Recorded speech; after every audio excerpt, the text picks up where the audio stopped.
हरिओम। स्वागत है आप सभी का आज के इस व्याख्यान में। हम सभी लोग लघु सिद्धांत कौमुदी को पढ़ रहे हैं और लघु सिद्धांत कौमुदी पढ़ते हुए अब तक हम लोगों ने कुल हलंत पुल्लिंग प्रकरण के महत् शब्द तक का अध्ययन कर लिया है। अब आज उससे आगे का अध्ययन करते हैं और आज हलंत पुल्लिंग प्रकरण में ही महत् शब्द की सिद्धि देखेंगे। अभी तक पयोमुख शब्द अंतिम शब्द देखा था, जहां पर पयोमुख, पयोमुग, पयोमुचौ, पयोमुचः इत्यादि रूप बनाए थे। आगे का रूप बनाते हैं, वह अगला शब्द है महत् शब्द। शब्द को लिखेंगे और उसका रूप बनाते चलेंगे। शांत महतः संयोग से इत्यादि नियम लगाएंगे। शब्द कौन सा है? शब्द है महत्। उसके बाद प्रत्यय कौन सा लगा है? सु, महत् सु। ठीक है। अच्छा, महत् शब्द जो बना है, यहां देखिएगा, इसमें शांत संयोग हो या महत् शब्द का जो नकार है उसकी उपधा को दीर्घ हो जाता है। अब यह जो महत् शब्द है, ये बना कैसे है? महत् शब्द है, यह बना कैसे है, इस पर थोड़ा सा चिंतन करते हैं। तो ये है वर्तमाने पृषद बृहन महत् जगत क्षत्रिवच्च। यह शब्द बनते हैं, उससे अति प्रत्यय है, अति ई की संज्ञा है। यह जो सूत्र है ना, वर्तमाने पृषद बृहन महत् जगत क्षत्रिवच्च, यह वर्तमान अर्थ में पृषद बृहत महत् जगत इत्यादि शब्दों को तो बनाता ही है, पर ये सारे शब्द भले ही अति प्रत्यय लगकर बने हैं, पर वह क्षत्रिवच्च सूत्र कह रहा है, यानी वो सारे शब्द क्षत्रि प्रत्यय की तरह माने जाएंगे, क्षत्रि प्रत्ययांत की तरह माने जाएंगे। तो वह महत् बना है, उसके बाद प्रत्यय लगा है सु। उगित होने के कारण यहाँ उगिदशाम सर्वनाम स्थाने धातु से नुम आगम होगा, तो महंत सु का बचता है स। ठीक है, सु का स बचा है ना।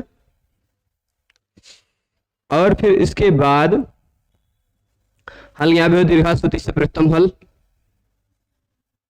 से भी हलंत शब्द होने के कारण चला जाएगा। संयोगांत से लोपः, अब यह बच गया महन। यहां पर सूत्र लगेगा शांत महतः संयोग से।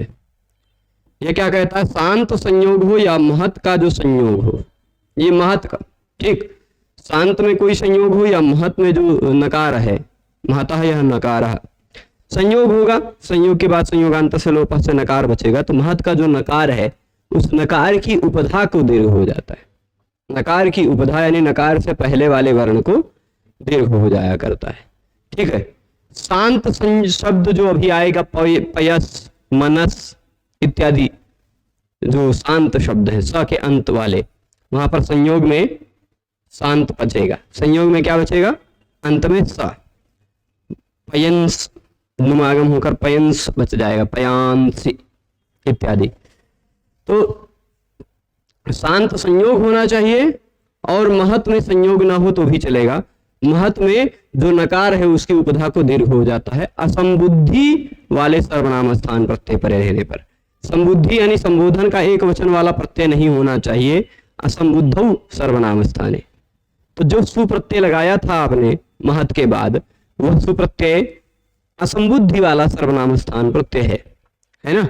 असंबुद्धि वाला सर्वनाम स्थान प्रत्यय पर में है, भले ही लुप्त हो गया है, तो उसके कारण शांत महतः संयोग से इसकी उपधा न के उपधा को दीर्घ हो जाएगा, बन जाएगा महान। ठीक है, महान बनेगा।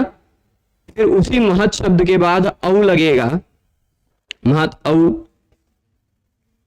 और इसके बाद उगी दशाम से नुम करेंगे, नुम का ना बचेगा, महंत औ। महंत औ हो जाने के बाद हाँ, पहले ये देखिएगा, यहाँ पर ऐसे नुम आगम में अंतिम होगा, शांत महता संयोगस्य से उपधा दीर्घ होगा, संयोगांत लोप होगा। दीर्घ करने के बाद संयोगांत लोप करते हैं तो महत औ नुम आगम हुआ और फिर उसके बाद शांत महता संयोगस्य से दीर्घ होगा। अनुस्वार परे रहने पर सवर्ण चलेगा। देखिए जो शांत महता संयोगस्य सूत्र है ना, उस सूत्र में आप देखेंगे तो इसकी भी अनुवृत्ति आ रही है। किसकी? है ना। तो शांत होना चाहिए शब्द, तब न की उपधा। शांत होना चाहिए शब्द, जैसे अब देख लीजिए इसे बन जाएगा पयंस। शांत है तब न की उपधा, ना ये हो गया, इसकी उपधा इसको दीर्घ होगा पयांश। ठीक। और महत शब्द भी है, उसकी महत शब्द में भी न की उपधा देखनी है आपको। जब महंत हो गया था तब न की उपधा इस आ को दीर्घ होगा महांत, फिर संयोगांत सलोप कीजिएगा महान बना था। यहां भी वैसे ही न की उपधा को दीर्घ करेंगे महान तऊ। ठीक। फिर पहले वैसे ही शब्द रहेगा महत, शब्द क्या रहेगा पहले जैसा ही, शब्द रहेगा महत, उसके बाद प्रत्यय लगा है जस, महत जस, महत अस, और महत अस बचा। उसके बाद हो जाएगा शांत महता संयोगस्य से पहले उगिदचाम से नुम करेंगे और शांत महता संयोगस्य से न की उपधा को दीर्घ कर देंगे महांत अस महांतः बन जाएगा महांतस। स को तो विसर्ग कर लीजिएगा महांतः। हम जोड़ेंगे इसी तरह महांतम, है ना, महांतौ, यहां तक पहुंच जाएंगे, यहां तक पहुंच जाएंगे। अब देखिए शब्द वही है, महत प्रत्यय लगा हुआ है शस या उससे आगे का कोई, शस, टा, गे, गस, ngस, ओस, आम, नी, ओस, ये सभी स्वर वर्ण वाले कोई भी प्रत्यय लगे हुए होंगे। तो अब तो सर्वनाम स्थान प्रत्यय है नहीं, अब तो उगिदचाम सर्वनाम स्थाने धातु नियम लगेगा नहीं, है ना। अब तो उगिदचाम सर्वनाम स्थाने धातु नहीं लगेगा, नियम लगेगा ना। तो नुमागम नहीं होगा, नुमागम नहीं होगा तो शांत महता संयोग से भी नहीं लग पाएगा, क्योंकि इसमें ना की उपधा मिलेगी नहीं, ता की उपधा मिलेगी। तो शांत महता संयोग से भी नहीं लग पाएगा, तो महत शस, महत अस, महतस, महतः बन जाएगा। महता टा लगेगा तो महता, टा का आ जोड़िएगा खाली, गे लगेगा तो महते, गे का ए जुड़िएगा, ngसी और ngस लगेगा तो अस बचेगा, महत अस जोड़ने पर महतः बनेगा। ओस जोड़ेंगे तो महतोह, आम जोड़ेंगे तो महताम, गी जोड़ेंगे तो महाती, महाती, गे का ई, ओस जोड़ेंगे तो महतोह। ठीक है। स्वरवर्ण वाले सारे प्रत्यय लगकर इस तरह रूप बनेंगे, महत ही रह जाएगा। परंतु व्यंजन वर्ण वाले प्रत्यय लगे यदि भ्याम, महत भ्याम, तो महत की हो जाएगी पद संज्ञा, महत की हो जाएगी पद संज्ञा, है ना। और झलान झसुनते से इस ता के स्थान पर द हो जाएगा, तो बन क्या जाएगा महद भ्याम, महद भ्याम। ठीक है। अब इस द को फिर से ता नहीं कर पाएंगे क्योंकि वो अवसान नहीं है तुरंत बाद में, या तो खर प्रत्याहार का वर्ण नहीं है तुरंत बाद में। ठीक है। तो महद भ्याम बन जाएगा। महद भ्याम के बाद आगे है हाँ महद भी, महद भ्यः, ये भी बना लेंगे आप। परंतु जब यही भ्याम भीष भ्यस प्रत्यय न रह करके सुप प्रत्यय रहेगा तो प की हलंत्यम से संज्ञा भी कर लेंगे, तो महद सु। पहले त था, उस त को आपने द किया था, त को द किया था, महद सु हुआ था, लेकिन इस द को वापस खरीचा से त हो जाएगा, महत्सु बन जाएगा। इस स को मूर्धन्य स नहीं हो पाएगा क्योंकि इण अथवा कवर्ग नहीं है। इण अथवा कवर्ग होने के बाद उसके बाद आने पर दंत स को मूर्धन्य स हो पाता है। यहाँ इण अथवा कवर्ग नहीं है, ता ना तो इण में आता, इ उ ऋ ऋ ए ओ ऐ औ ह य व र ल में ता नहीं आता और कवर्ग में भी नहीं आता, महत् सु ऐसे रह जाएगा। अब इसके बाद मान लीजिए यही महत् शब्द है, इसी महत् शब्द के बाद संबोधन का सु प्रत्यय लगा है, तो ज्यादातर जगह भी संबोधन में भी प्रथमा जैसे रूप बनते थे, लेकिन यहाँ असंबुद्धौ सौ, असंबुद्धौ सर्वनाम स्थाने वाली बात आई थी कि संबोधन से भी, संबोधन एक वचन से भिन्न वाला सर्वनाम स्थान प्रत्यय पर में हो तो ही शांत और महत् के उपधा को न की उपधा को दीर्घ होता है। ठीक है, ऐसा आया था। तो यहां क्या होगा, उगिदचाम से नुम तो होगा ही, ठीक, उगिदचाम से नुम तो होगा ही। सु का बचा है स, उस स का हल न्याभ्यो दीर्घाश्रुति से प्रथम हल से लोप भी हो जाएगा। ता का संयोगांत से लोप हो जाएगा। केवल शांत महत संयोग से नहीं लग पाएगा, उसकी उपधा को दीर्घ नहीं हो पाएगा। हे महन, ठीक, वहां नैषधीय चरितम पढ़ते हुए हमने पढ़ा होगा वो वाला, जब दमयंती सपने में देखती है पति श्याह महन महीपति, समहन महीपति, कहाँ का है श्लोक, वहां रास्यमस्याह समहन महीपति वाला श्लोक था ना, हे वहां महान शब्द था। तो महान बनेगा, महान तो महानता वैसे का वैसा ही बनेगा, प्रथमा की तरह ही। तो अब इस महत् शब्द का हो गया रूप।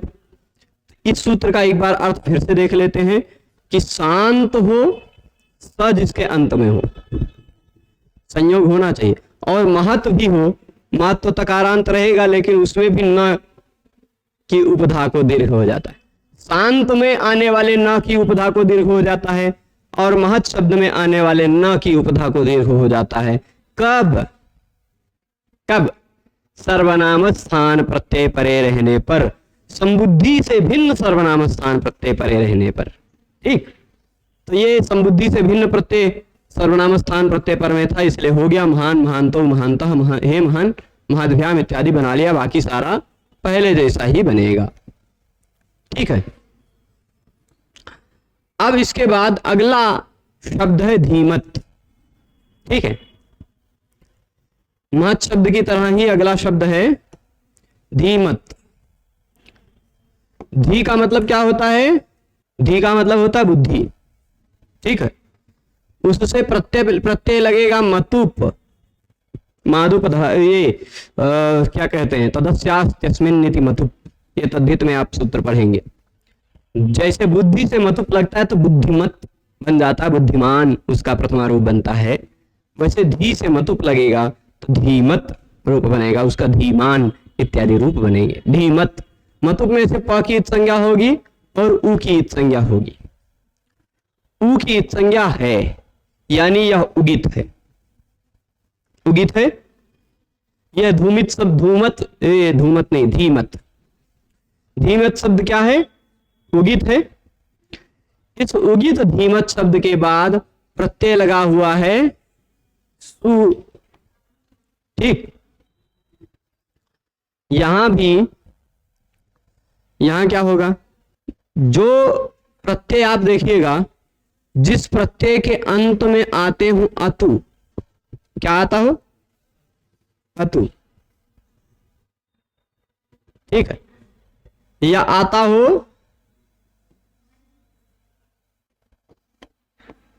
अस, क्या आता हो? अस, अतु या अस, इसको जोड़ करके हम ऐसे लिख दें तो क्या? अत्वस, अतु और अस, अत्वस हो गया। यह अतु और अस जिसके अंत में हो, अतु जिसके अंत में हो या अस जिसके अंत में हो, उसको हम अत्वसंत कह सकते हैं कि नहीं? वही अत्वसंत अगले सूत्र में कहा गया है। अत्वसंत को तोड़िएगा यानी इस अत्व संतस्य चा धातु सूत्र को जब तोड़ेंगे तो पता चलेगा कि अत्वंत जो हो, अतु जिसके अंत में दिखाई पड़ रहा हो, या फिर धातु भिन्न जो असंत है, अधातु कहा है ना, अधातु हो, धातु में तो अतु अंत वाला मिलता नहीं, उदाहरण पर अस अंत वाला धातु मिल जाता है। तो धातु भिन्न असंत जो है ना, अधातु जो असंत है, ऐसे धातु के बाद भी असंबुद्धि सु प्रत्यय परे रहने पर उपधा को दीर्घ हो जाया करता है। असंबुद्धि सु प्रत्यय परे रहने पर उपधा को दीर्घ हो जाया करता है। ठीक है, अत्व संतस्य से चा धातु सूत्र समझ रहे हैं कि अतु होना चाहिए। अब जैसे देखिए, अब अतु का मतलब क्या है, एक मतुप प्रत्यय है, मतुप में भी अतु दिखाई पड़ता है। डवतु, डवतु है ना, डवतु एक ऐसा प्रत्यय, उसमें भी अतु अंत में मिलेगा। वतुप प्रत्यय है, उसमें भी अतु अंत में मिलेगा। तो ऐसे जो भी अतु वाले हैं, अतु वाले, ठीक, वह अतु लगकर जो बने हुए प्रत्यय हैं, क्तवतु प्रत्यय है। क्तवतु में भी अतु अंत में है कि नहीं? तो ऐसे अतु अंत वाले जो कोई भी हैं, और या फिर जिसके अंत में अस है, अस, ऐसे शब्द के अंत, ऐसे शब्द की उपधा को दीर्घ हो जाया करता है। अधातु धातु नहीं होना चाहिए वह, तो उसकी उपधा को दीर्घ होगा। यहां पर ढलोपे पूर्व से दीर्घोण, और उसे दीर्घा की अनुवृत्ति आ रही है, और नो बधाया से उपधाया की अनुवृत्ति आ रही है। ठीक है, धीमत के बाद हमने सुप्रत्यय किया, सर्वनाम स्थान संज्ञा तो है ही सुप्रत्यय की, सुडन पुंसकस्य से, है ना, धीमत सु, और सर्वनाम स्थान संज्ञा होने के बाद नुम आगम कर दिया हमने, उगिदचाम सर्वनाम स्थाने धातु। ये देखिए कहाँ गया, इनको देखते हैं, यह इसमें ऊ की इत संज्ञा हुई थी कि नहीं? मधुवतुप में से, मतुप में से ऊ की इत संज्ञा हुई थी, यह इसलिए उगित है, उगित है ना। तो उगित जो हो, उसके बाद सर्वनाम स्थान प्रत्यय पर में हो, तो उसको नुम आगम हो जाया करता है, हो जाया करता है, नुम आगम कर दिया। ठीक है, स्पष्ट है। अब यहां पर, यहां क्या कीजिएगा, उपधा को दीर्घ भी कीजिएगा, उपधा को दीर्घ भी कीजिएगा, यहां पर होगा तो धीमांत स को लोप कीजिएगा हल्ग्याभ्यो दीर्घात से, और संयोगांत से लोपा से ता का लोप कीजिएगा, बन जाएगा धीमान, बुद्धिमान इत्यादि की तरह। तो तकार से संयोगांत लोपे धीमान, धीमत औ, यहां पर क्या होगा, धीमत औ, यहां पर उगिदचाम से नुम आगम करेंगे, और फिर उसके बाद अनुस्वार करेंगे, और फिर उसके बाद स्वर्ण कर देंगे, तो धीमंतो। अत्व संतस्य चा धातु जो आ रहा था, वो कहाँ आ रहा था, असंबुद्ध सौ परे, असंबुद्धि वाला सु प्रत्यय परे रहने पर ही यह काम करता है, यानी औ इत्यादि प्रत्यय परे रहने पर यह सूत्र काम नहीं करेगा, केवल सु प्रत्यय परे रहने पर ही काम करता था। तो देखिए अब धीमत औ, केवल उगिदचाम से नुम करिएगा, धीमंत औ धीमंतौ, धीमत जस धीमंत जस, धीमंत अस धीमंतस धीमंतः, बन जाएगा धीमान धीमंतौ धीमंतः, बुद्धिमान बुद्धिमंतौ बुद्धिमंतः। इसी तरह धनवान धनवंतौ धनवंतः इत्यादि मतु प्रत्ययांत जितने भी शब्द हैं वो सब ऐसे ही बनेंगे। ठीक है, तो मतु प्रत्ययांत शब्द में कहीं कहीं मान मिल जाता है, कहीं कहीं वान मिल जाता है। ठीक, बुद्धिमान, नीतिमान, धृतिमान, ऐसे इत्यादि में मान दिखाई पड़ता है, पर धनवान, बलवान, है ना, ये सब जगह वान दिखाई पड़ता है। तो वान दिखाई पड़ रहा है इसलिए मतलब समझिएगा नहीं, ऐसा मत समझ लीजिएगा कि यह अलग प्रत्यय है, यह अलग प्रत्यय, ऐसा मत समझिएगा, प्रत्यय सेम है। माधुपधायाश्च मतोर्वो यवादिभ्यः एक सूत्र है, वह मतु प्रत्यय से पहले यदि म, मतु प्रत्यय से तुरंत पहले या तो म अथवा अ दिखाई पड़ जाए, या तो उससे जस्ट पहले, मतु प्रत्यय से जस्ट 2 वर्ण के पहले म अथवा अ कहीं भी दिखाई पड़ जाते हों, तो वह मतुप के म के स्थान पर व कर देता है।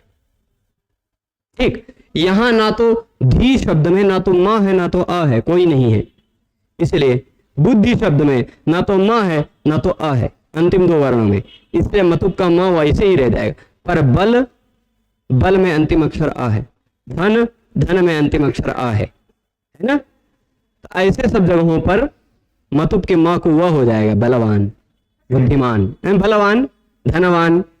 अच्छा, लक्ष्मीवान, लक्ष्मीवान में आप देखेंगे तो अंतिम वर्ण म अथवा अ नहीं है, पर उपधा में म अथवा अ है, तो भी मतुप के म को वह हो जाता है, तो लक्ष्मीवान।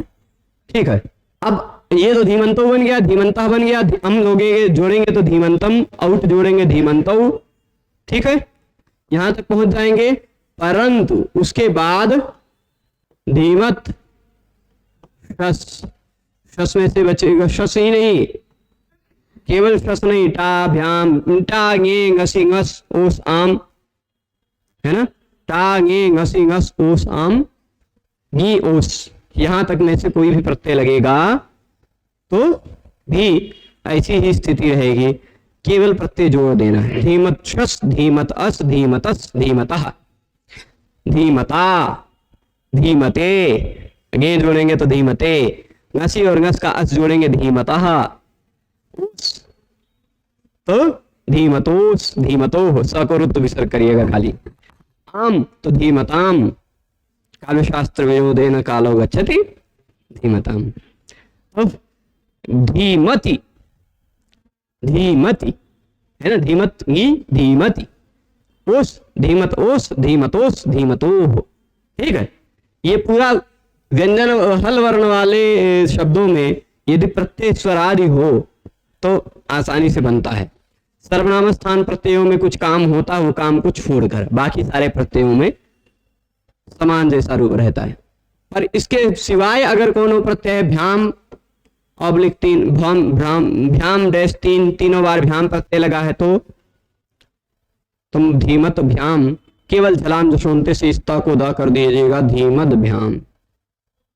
ठीक, धीमद भ्याम, धीमद भी, धीमद भ्यः, बीस विहस में।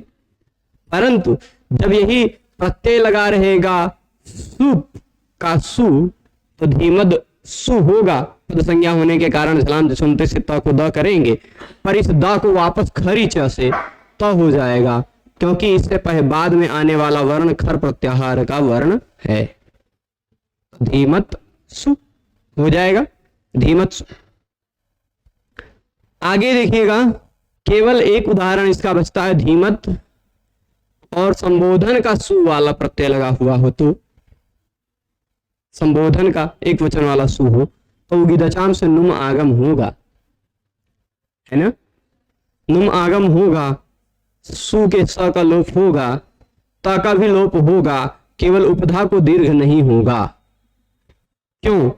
क्योंकि अत्व संतस्य चा धातु से जो उपधा की को दीर्घ हो रहा था, अत्व संतस्य चा धातु से जो उपधा को दीर्घ हो रहा था, वह दीर्घ असंबुद्धौ सौ, सुप्रत्यय होना चाहिए पर संबुद्धि वाला नहीं होना चाहिए, ये तो संबुद्धि वाला है इसलिए दीर्घ नहीं हो पाएगा, तो धीमन बनेगा, हे धीमन, हे धीमंतौ, हे धीमंतः, वैसे रहेगा। ठीक है, केवल एक जगह उपधा को दीर्घ दिखाई पड़ा, धीमान प्रथमा एक वचन में। ठीक है, स्पष्ट है।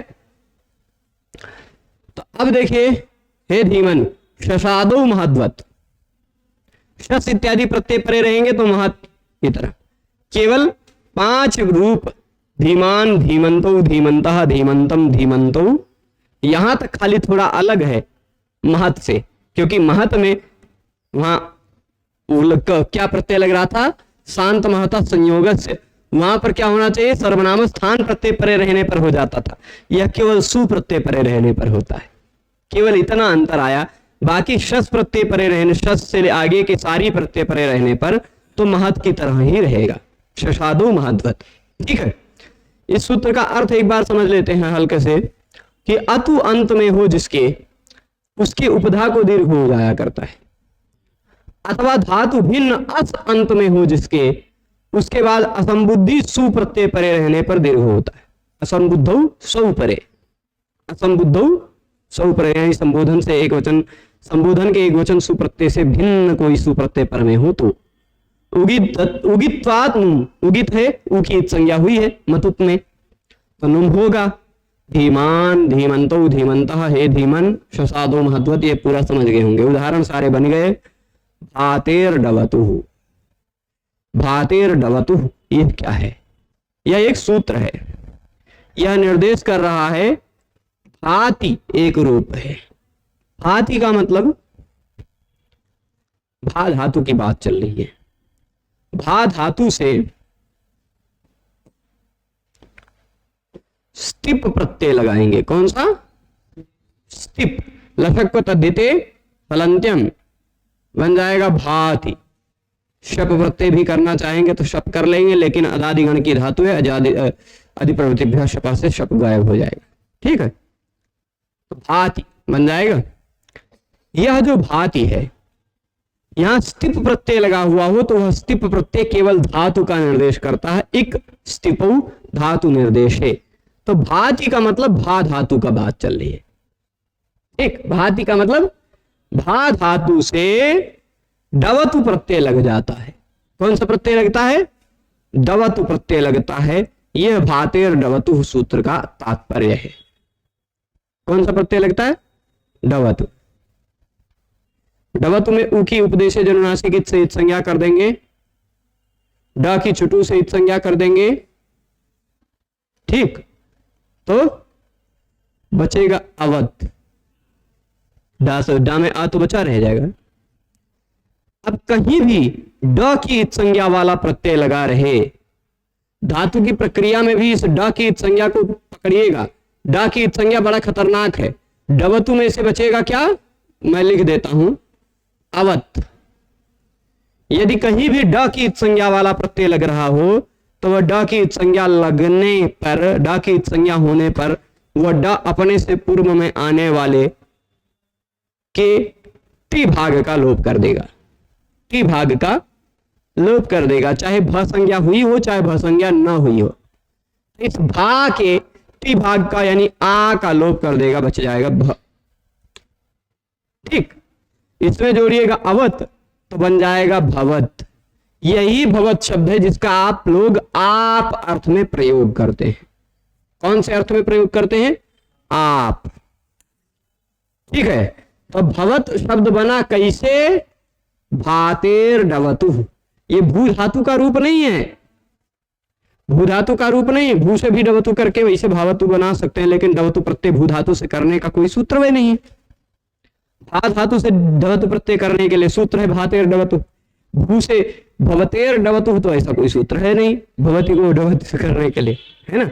तो भा को डवतु किया और डित्व सामर्थ्यात, डित्व सामर्थ्यात अभस्यापि टेर लोपा। इसका मतलब क्या होता है, ड की इत संज्ञा हुई है यदि, तो टी भाग का लोप होगा।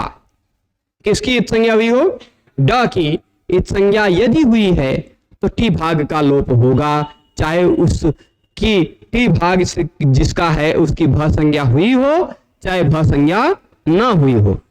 कौन सी संज्ञा, भ संज्ञा। अब जैसे देख लीजिए, था क्या, भा अवत, यही तो था। अब इस भा की भ संज्ञा नहीं हो पाएगी, क्योंकि यह डवतु प्रत्यय क्या है, डवतु प्रत्यय यह उणादि प्रत्यय है। ठीक है, डवतु प्रत्यय क्या है, उणादि का प्रत्यय है। और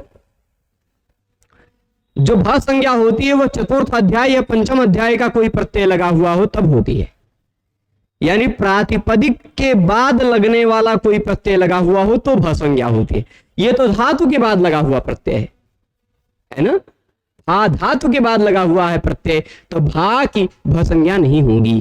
किसी प्रातिपदिक की ही भ संज्ञा हो सकती है, क्योंकि प्रातिपदिक के बाद ये चिभम सूत्र ने क्या कहा था, सु से लेके कप तक का कोई प्रत्यय लगा हुआ हो, सु से लेके कप तक का कोई प्रत्यय लगा हुआ हो, उसका पहला वर्ण या हो अथवा अच हो तो पूर्व की भ संज्ञा होती है।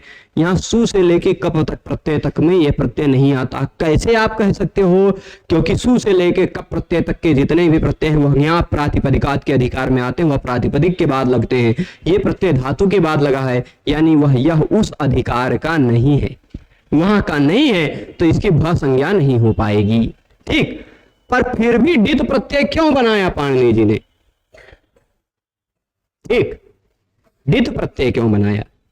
ड की संज्ञा यदि हुई है, चाहे वह स्त्रीलिंग का डाप प्रत्यय क्यों ना हो, चाहे लुट लकार में टिप तस जी के स्थान पर हो जाने वाला डा रो रस में से डा हो, है ना, चाहे जो हो, अगर ड की संज्ञा हुई है तो वह अपने भ संज्ञक, पूर्व के भ संज्ञक हो चाहे ना हो, भ हो चाहे डित्व सामर्थ्य, डित क्यों किया, उसके ही सामर्थ्य से अभस्य, भस्य नहीं अभस्य, जो भ नहीं है उसका भी अभस्यापि टेर लोप, भ संज्ञक नहीं है उसके भी टी संज्ञक का लोप हो जाएगा।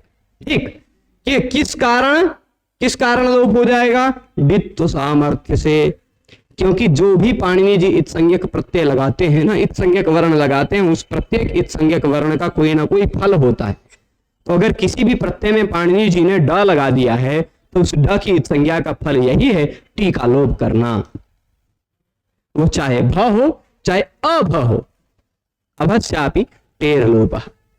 ठीक है, तो टी भाग का लोप हो गया, अवत भवत बन जाएगा, भवत बना।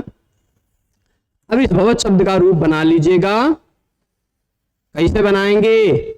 चलिए मैं यही लिखता हूं, भवत सु, सु में से बचा है स, अतु अंत में है कि नहीं? इसमें भवत में अतु अंत में है, अत्व संतस्य चा धातु लगेगा, उगिद जाम सर्वनाम स्थाने धातु भी लगेगा ना। तो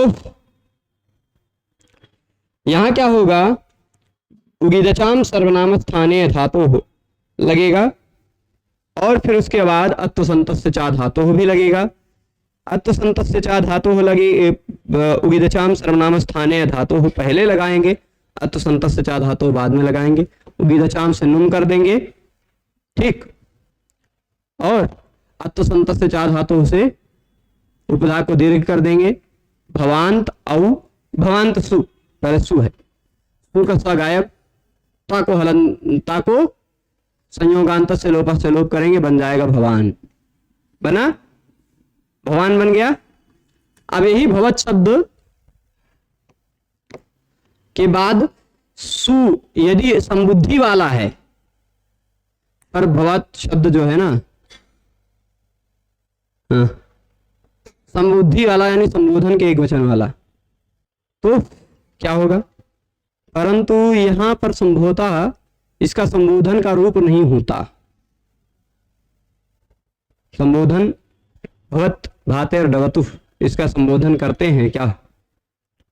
तो यदि होता है तो वहां पर सु के कारण उपधा को दीर्घ नहीं होगा, है ना, क्योंकि असंबुद्धि सु प्रत्यय परे रहने पर ही अत्व संतस्य चा धातु से होगा, भवन बन जाएगा, परंतु दिखाया नहीं है इन्होंने भवन। आगे देखिएगा, भवत औ, नुमागम करेंगे, भवंत औ, नुमागम होगा विदचाम से, जोड़ लेंगे भवंतो बन जाएगा। यहां उपधा को दीर्घ नहीं होगा, है ना, भवंतो बनेगा। फिर उसके बाद जस, तो भवंतस भवंतः, अम भवंतम, औट भवंतौ, है ना। परंतु जैसे ही शस इत्यादि प्रत्यय लगे तो नुमागम नहीं हो पाएगा, उगिदचाम सर्वनाम स्थाने धातु, है ना, सर्वनाम स्थान प्रत्यय रहेगा नहीं। तो भवतः, भवता, भवते, है ना, ngस, शस, ngसी, ये तीनों लगेगा तो अस बचेगा, भवतः तीनों जगह बन जाएगा। ठीक है। और ता, भवता, ङे, भवते, घसी, भवतः, षष्ठी में विघास में भवतः, ओस, भवतोः, आम, भवताम, ङी, भवति, उस, भवतोः। फिर यदि प्रत्यय भ्याम इत्यादि लगा है तो धराम जसवंते से केवल द करिएगा, भवद्भ्याम, भवद्भिः, भवद्भ्यः। और यदि प्रत्यय सुप लगा है तो इस द को त कर दीजिएगा वापस खरीचा से, भवत्सु। ठीक है। आगे देखते हैं। देख लेते हैं इसको एक बार सुनिश्चित करके। भातेर डबतु बनाया है, हे भवन, हे भवंतो, हे भवंता है इत्यादि बनाया संबोधन में भी। ठीक है। तो अब शत्रंतस्य भवन, शत्रंतस्य भवन, क्षत्रि प्रत्ययांत जो है वहां पर तो भवन रूप बनेगा। जैसे भू धातु है, क्षत्रि प्रत्यय लगा है, भूअत हो गया है। क्या हो गया है? भूअत। कुछ लोग कहते थे कि भू धातु से क्षत्रि करके भी हम भवत बना सकते हैं। आप भा धातु से डवतु किए, बना क्या? भवत। भवत तो एक तरह से और भी बन सकता है। भू धातु से हमने लटा, पहले क्या किया? वर्तमान लट सूत्र से लट प्रत्यय किया। लटा क्षत्रिशान अचाव प्रथमा समान आदि करने से लट के स्थान पर आ गया क्षत्रि। क्षत्रि में री की उपदेश जननासिक से इत संज्ञा, श की लशक तद्धिते से इत संज्ञा, बचा अत, है भूअत। यह जो कर्तरी अर्थ में प्रत्यय हुआ है, कर्तरी अर्थ में प्रत्यय हुआ इसलिए कर्तरी शब्द से शप भी हो जाएगा, अतु गुणे से पररूप हो जाएगा भूअत। भू को गुण करेंगे आद सार्व धातु का अर्ध धातु का से तो भोअत। ओ को एचो यवायावा से अव आदेश कर देंगे तो भ अव अत। ठीक, भवत वही बन गया। क्षत्रि प्रत्यय लगने पर भी भवत बन गया। तो क्या यह भवत भी इस भवत की तरह है? इस भवत का अर्थ होता है होता हुआ। क्षत्रि प्रत्यय लगा हुआ उसका अर्थ होता हुआ, क्योंकि भू धातु से क्षत्रि लगा है वर्तमान अर्थ में, है ना। और इस भवत का अर्थ होता भा, दीप्ति, है ना। दीप्ति क्रिया के कर्ता, जो प्रकाशित हैं, भगवान सुशोभित है ना, ऐसा सम्मान अर्थ सूचित होता है। तो यहां सामा, यह अलग हो गया, यह अलग हो गया। इसका क्या होगा? यहां पर री की इत संज्ञा हुई है क्षत्रि में, री की इत संज्ञा हुई है। री री उक में आता है, उ री री में से उ री आता है ना, उक। उगित है। उगितचाम सर्वनाम स्थानीय धातु से नुम आगम करने में हमें कोई दिक्कत नहीं है, कोई दिक्कत नहीं। वहां भी भवंत सु का स भवंत स हो गया था, यहां भी भवंत स है, लेकिन यह अतु अंत में नहीं है, क्षत्रि में अत्रि अंत में है ना। अतु अंत में नहीं है, इसलिए अत्तु संतस्य चा धातु नहीं लग पाएगा, उपधा को दीर्घ नहीं कर पाएगा। ठीक है, भवंत स रह जाएगा, स का सही हलिंग्याभ्यो दीर्घात से लोप करेंगे, इस नक्ता का संयोगांत से लोपा से लोप करेंगे, भवन बनेगा रूप। भवन भवन्तौ भवन्तः। ठीक है, भवन भवन्तौ भवन्तः, भवन्तम भवन्तौ, ऐसे ही भवतः इत्यादि, खाली एक रूप भवन अलग बनेगा। ठीक, फिर इसके बाद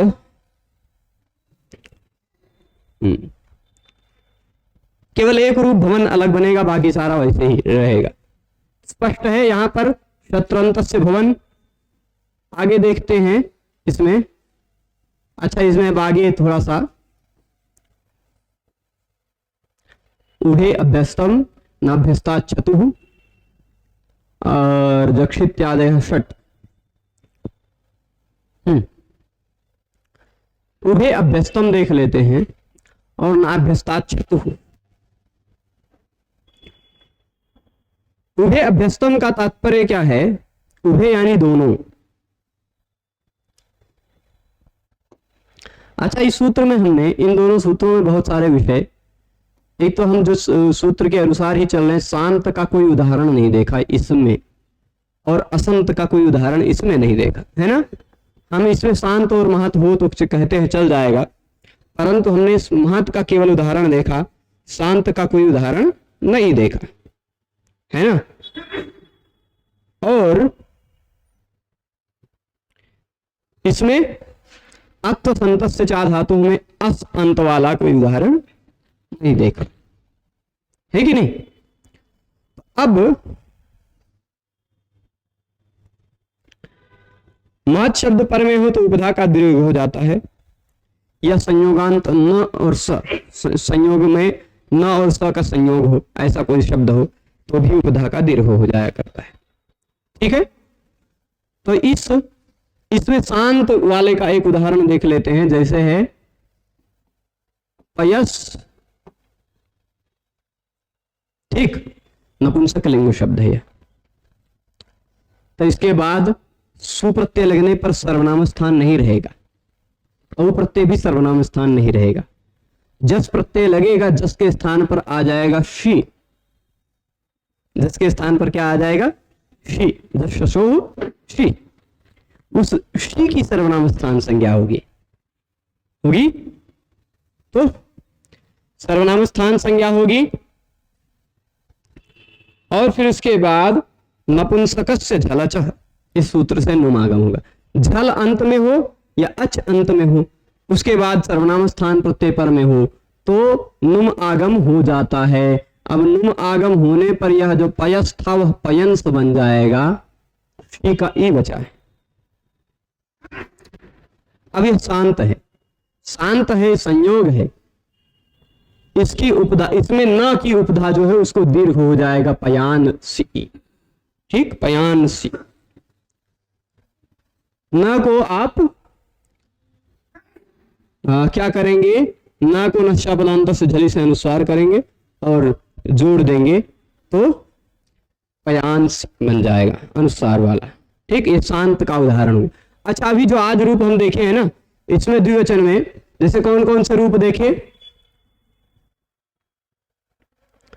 एक तो हमने महत देखा, महत में भी ये वाली स्थिति आई होगी, महंत औ, ठीक। उसके बाद हमने देखा धीमंत, धीमत, यहां भी यह स्थिति आई होगी, धीमंत औ, ऐसी आई थी ना। हमने न को अनुस्वार नहीं किया पर किया जा सकता है, नच्छा पदांत सजली अपदांत न है, जो सूत्र पढ़ा है वो तो लगाते ही रहिए, है ना। तो यहां सब दिखाया नहीं पर आप कर सकते हैं, वह उतना स्वयं समझ लीजिए। न को अनुस्वार कर लीजिएगा नच्छा पदांत सजली इन सभी जगहों पर भी, और अनुस्वार होगा, अनुस्वार से यही परसवर्ण से परसवर्ण करके फिर से वापस न आ जाएगा, ठीक है। अनुस्वार से यही परसवर्ण से हो जाएगा। तो धीमंतो धीमंतः, महांतो महांतः इत्यादि वैसे ही बनेंगे। पर यहाँ पयांशी में न को अनुस्वार जो हुआ उसको फिर परसवर्ण नहीं हो पाएगा, क्योंकि उसके बाद यय नहीं है। स जो है वह सशल सूत्र में आता है, कपय में नहीं आता, कपय तक ही ये है। तो अनुस्वार से यही परसवर्ण से परसवर्ण नहीं होगा, वह अनुस्वार ही रह जाएगा, ऐसा रूप रह जाएगा पयांश, ठीक। इस अनुस्वार के बाद यह नहीं है, इसलिए परसवर्ण नहीं हो पाएगा, ठीक है। अब इसमें भी एक जो अत्थ संतस्य चा धातु हमने उदाहरण देखा था।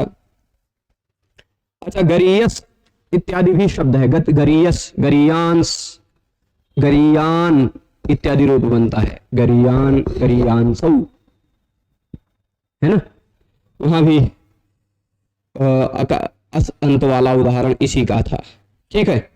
श्रेयस, है ना, एक उदाहरण देखते हैं, शब्द है श्रेयस, अस अंत में, ये शांत है, यहां भी नुम आगम हो जाएगा तो श्रेयंस बन जाएगा, है। और इसकी उपधा को दीर्घ करेंगे, श्रेयान, श्रेयांश होगा, साका लोग करेंगे श्रेयान, श्रेयांसौ श्रेयांसः, श्रेयांसम श्रेयांसौ इत्यादि बनेगा। वहां सभी जगह उपधा को दीर्घ होगा, असंत होने के, वो शांत होने के कारण शांत संयोग होगा। ठीक है, यहाँ अतु असंत से, असंत का कोई उदाहरण जैसे पयस इत्यादि असंत भी हैं, पर उसके बाद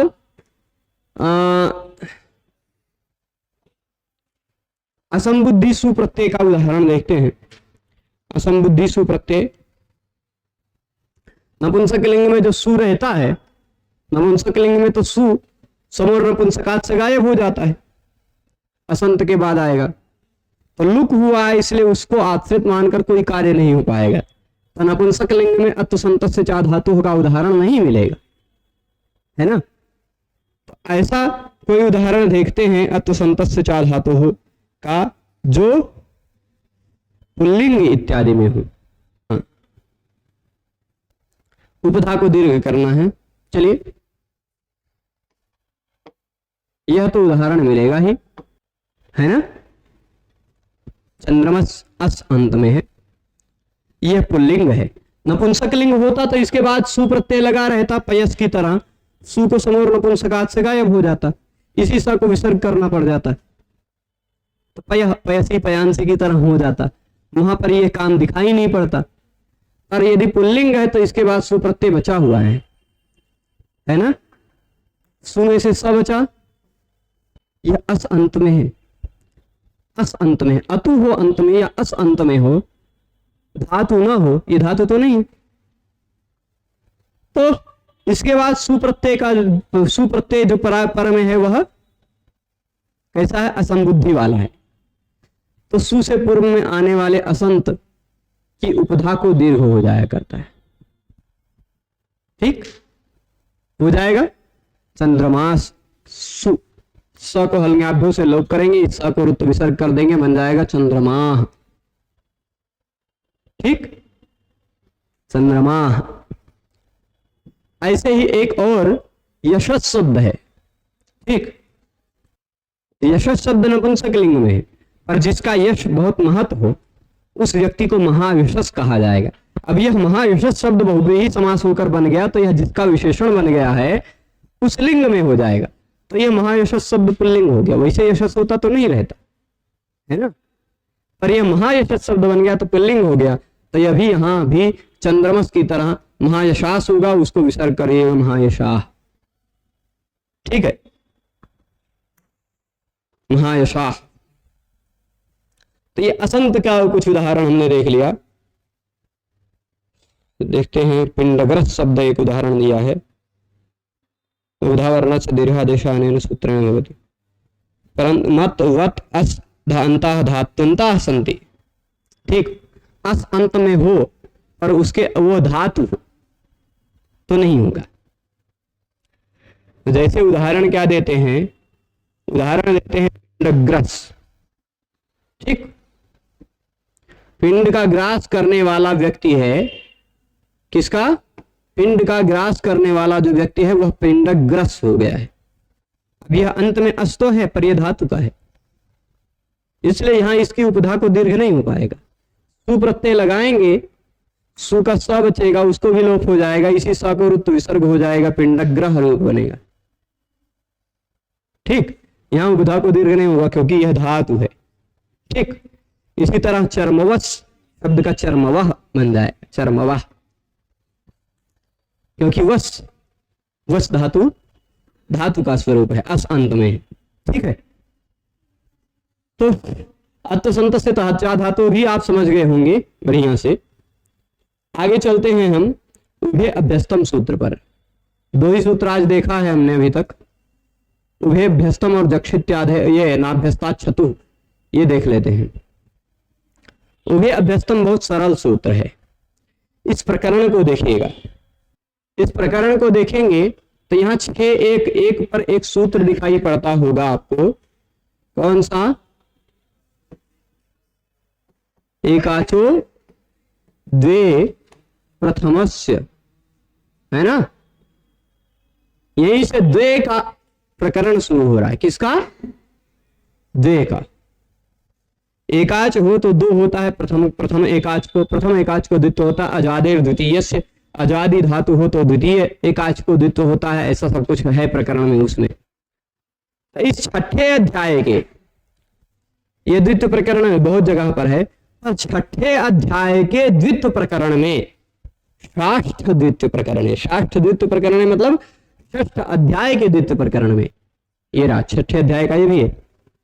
तो इस छठे अध्याय के द्वित्व प्रकरण में जो दो हैं, जिस किसी भी सूत्र से जिस किसी का भी द्वित्व हुआ है, दो हो गए हैं यदि, तो वह दो हो गए हैं तो वह दोनों के समुदाय की को अभ्यस्त कहा जाता है। क्या कहा जाता है? अभ्यस्त। दोनों के समुदाय को क्या कहा जाएगा? अभ्यस्त। उभे अभ्यस्तम, उभे अभ्यस्तम, यही इस सूत्र का तात्पर्य है। अभ्यस्त एक संज्ञा है, ठीक है, अभ्यस्त एक संज्ञा है। इस संज्ञा का भगवान पाणिनि ने बहुत सारे सूत्रों में प्रयोग किया है। नाभ्यस्तयोरातः, नाभ्यस्तात् क्षतिः, है ना, और ये अभ्यस्त अभी जक्षित्यादय षट भी अभ्यस्त संज्ञा करेगा, ठीक है। तो अभ्यस्त एक संज्ञा करने वाला सूत्र है। अभ्यस्त किसको कहा जाएगा? जहां किसी को द्वित्व हो गया है, छठे अध्याय के किसी सूत्र से द्वित्व हो गया हो, और उस द्वित्व में ध्यान दीजिएगा, द्वित्व के दोनों बचे हुए हों, तो दोनों को इस समुदाय को अभ्यस्त कहा जाएगा। जैसे उदाहरण से देखते हैं, दा धातु है, ठीक है, दा धातु है।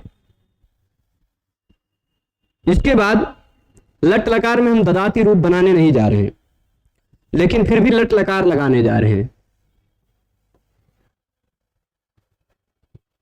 दा धन लट, लट लगाया। अब इस लट लकार को हम लट क्षत्रि शानचा व प्रथमा समानाधिकरणे सूत्र से क्षत्रि प्रत्यय लगा दिया। कौन सा प्रत्यय लगाया? क्षत्रि। लट के स्थान पर आ गया है क्षत्रि, ठीक, दा क्षत्रि। क्षत्रि में से बचता क्या है? यह सार्वधातुक प्रत्यय है। कर्ता अर्थ वाला कोई सार्वधातुक प्रत्यय पर में हो तो शप भी हो जाया करता है। कर्तरी,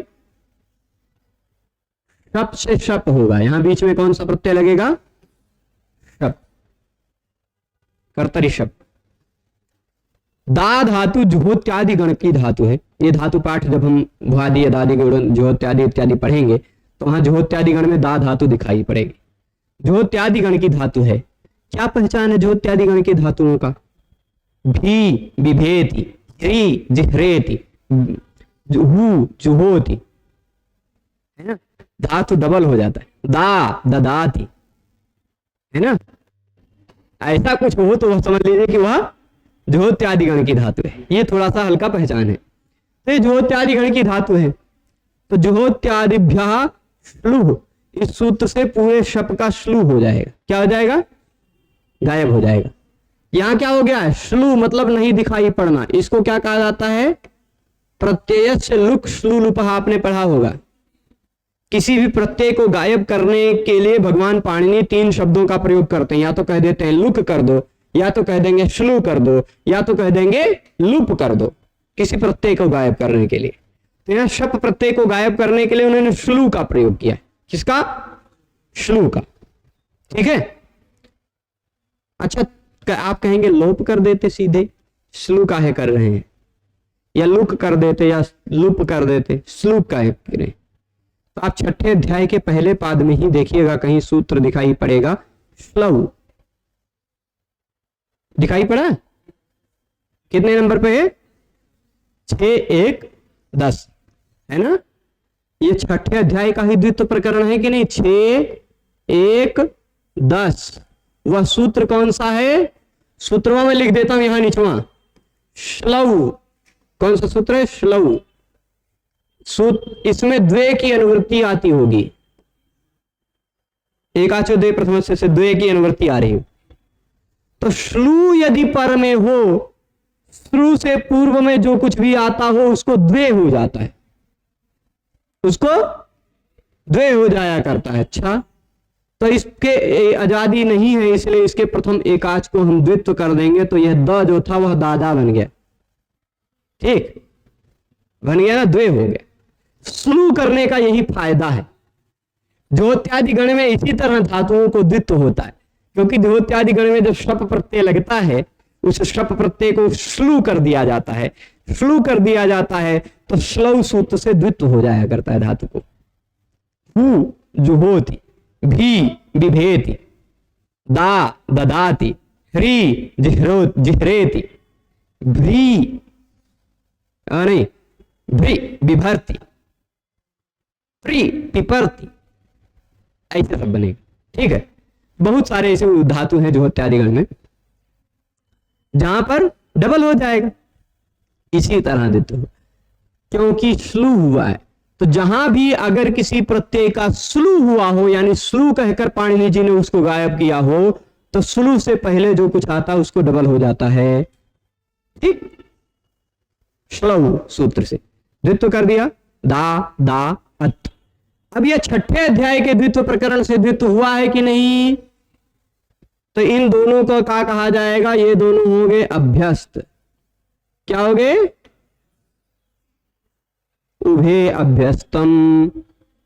छठे अध्याय के द्वित्व प्रकरण के किसी भी सूत्र से किसी को भी द्वित्व किया गया हो तो जो डबल हो गया उस दोनों के समुदाय को अभ्यस्त कहा जाता है।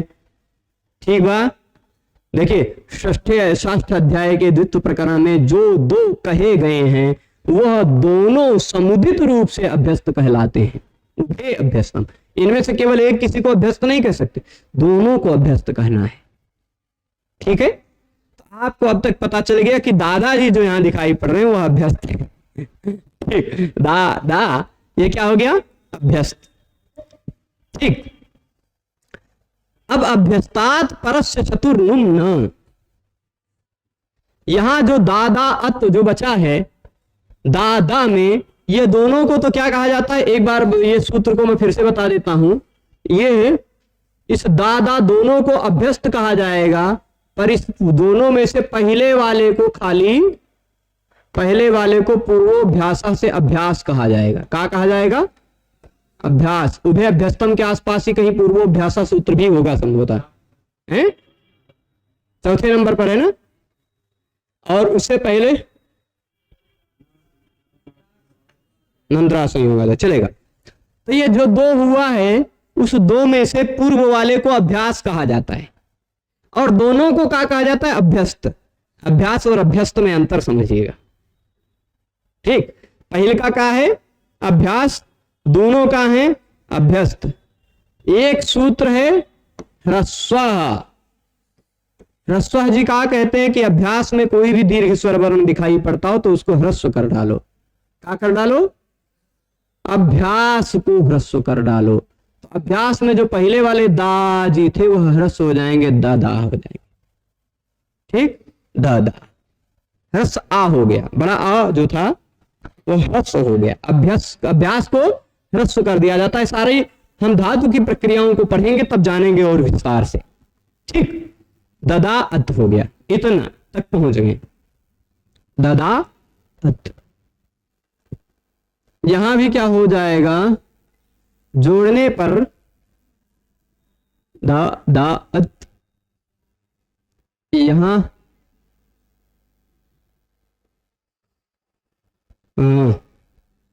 पहले दा को इस दा को भी द होगा किसी तरह से, अभी नहीं ध्यान में आ रहा है। जोड़ने पर बन जाएगा ददत। ठीक, क्या बन जाएगा, ये क्षत्रि प्रत्यय लगकर बना हुआ है ददत। जोड़ने पर कैसे बनेगा इसको विस्तार से देख लेंगे कल। यह ददत बन गया, यह क्षत्रि प्रत्यय लगा है। क्षत्रि प्रत्यय किसके बाद लगा है, अभ्यस्त के बाद लगा है। ठीक, अभ्यस्त के बाद शतुः। शतुः, शतुः क्या है, जैसे भाई मातृका बन जाता है मातुः, वैसे क्षत्रि का क्या बन जाएगा, शतुः। इसी शतुः का छोटी से छ होकर छतुः बन गया है। अभ्यस्तात शतुः, अभ्यस्त के बाद क्षत्रिय आता हो तो उस क्षत्रिय को नुम आगम नहीं होता। उगिदचाम सर्वनाम स्थानीय धातुओं से जो नुम आगम हो रहा था वह नुम आगम नहीं हो पाएगा। तो यह ददत शब्द भवत शब्द से थोड़ा सा अलग हो जाएगा, भवान नहीं बन पाएगा, नुम आगम नहीं होगा तो न की उपधा को दीर्घ भी नहीं हो जाएगा, हो पाएगा, सुप्रत्यय आएगा, सु बेचारा वैसे ही चला जाएगा ददत। ठीक, ददत क्या हो जाएगा, ददत और ददद झलान जसवंते से विकल्प से द भी कर लीजिएगा। ददत ददद दददौ क्या है, ददतौ दददौ नहीं होगा, ददत औ ददतौ ददत जस ददतस ददतः ददत ददतम ददत औ ददतौ ददत शस ददतः, है ना, ददत टा ददता ददत गे ददते ददतः ददतः ददतोः ददताम ददति ददतोः, ये इतना बन जाएगा स्वर वर्ण वाला। और ददद्भ्याम ददद्भिः ददद्भ्यः ददत्सु त वाला हो जाएगा ददत्सु। ठीक है, ये पूरा वैसा ही रूप बन जाएगा, हे ददत हे ददतौ हे ददतः ददतः। ठीक है, तो ये ददत शब्द हो जाएगा। इसको और बढ़िया से कल देख लेंगे, आज यहीं रोकते हैं। सभी लोग जुड़े रहे उसके लिए सभी को बहुत बहुत धन्यवाद। नमो नमः।